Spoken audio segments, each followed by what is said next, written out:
டாஸ்மாக் அலுவலகத்தில் கடந்த மார்ச் மாதம் அமலாக்கத்துறை அதிகாரிகள் சோதனை நடத்தினர்.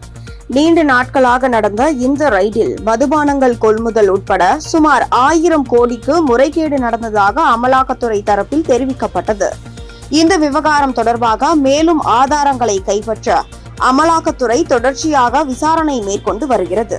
இந்த சூழலில் சென்னையில் அமலாக்கத்துறை அதிகாரிகள் சோதனை மேற்கொண்டு வருகின்றனர். டாஸ்மாக் அதிகாரிகள் வீடுகள் மட்டுமல்லாமல் அது சார்ந்த தொழில் செய்வோர் ஒப்பந்ததாரர்கள் வீடுகளிலும் சோதனை நடத்தப்பட்டு வருகிறது.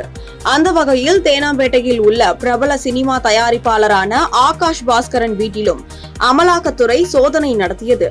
டாஸ்மாக் முறைகேடுக்கும் சினிமா தயாரிப்பாளர் ஆகாஷ் பாஸ்கரனுக்கும் என்ன தொடர்பு என்று பலரும் குழம்பி வருகின்றனர்.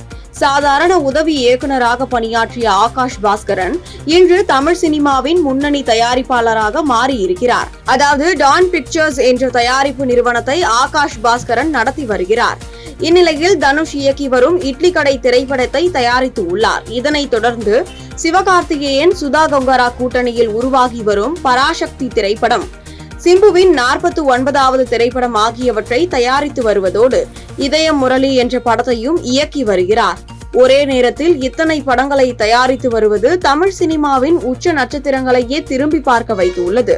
இந்த நிலையில்தான் அவ்வளவு பணம் எப்படி வந்தது என்ற அடிப்படையில் சோதனை நடத்தப்பட்டு வருகிறது.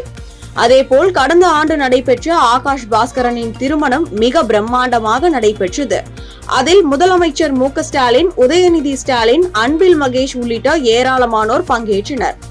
ஆகாஷ் பாஸ்கரனுக்கும் திமுக குடும்பத்தினருக்கும் இடையில் சம்பந்தம் இருப்பதாக சொல்லப்படுகிறது. இந்த நிலையில் ஆகாஷ் பாஸ்கரன் வீட்டில் அமலாக்கத்துறை சோதனை நடத்தி வருகிறது. பல்வேறு குழப்பங்களையும் ஏற்படுத்தியுள்ளது. இதனால் ஆகாஷ் பாஸ்கரன் மற்றும் உதயநிதி ஸ்டாலினின் இடையில் சினிமா ரீதியிலான தொடர்பு உள்ளதா என்றும் கேள்விகள் எழுந்துள்ளது. குறிப்பாக ஆகாஷ் பாஸ்கரன் வீட்டில் ரெய்டு நடப்பதே உதயநிதிக்கு வைக்கப்பட்ட ஸ்கெட்ச் தான் என்று டெல்லி வட்டாரங்கள் சொல்வதாகவும் தகவல் வெளியாகியுள்ளது. ஆகாஷ் பாஸ்கரன் அன்பில் மகேஷின் உறவினர் என்றும், அன்பில் மகேஷ் உதயநிதியின் நெருங்கிய நண்பர் என்பதால் ஆகாஷ் பாஸ்கரன், அன்பில் மகேஷ், உதயநிதி மூவருக்கும் ஏதோ தொடர்பு இருப்பதாகவும் ஆகாஷ் பாஸ்கரனின் இந்த வருமான வரித்துறை சோதனை அடுத்த கட்டமாக உதயநிதி பக்கம்தான் திரும்பும் என்றும் சொல்லப்படுகிறது. சான்றோர் குரல் செய்திகளுக்காக செய்தி வாசிப்பாளர் கீதா.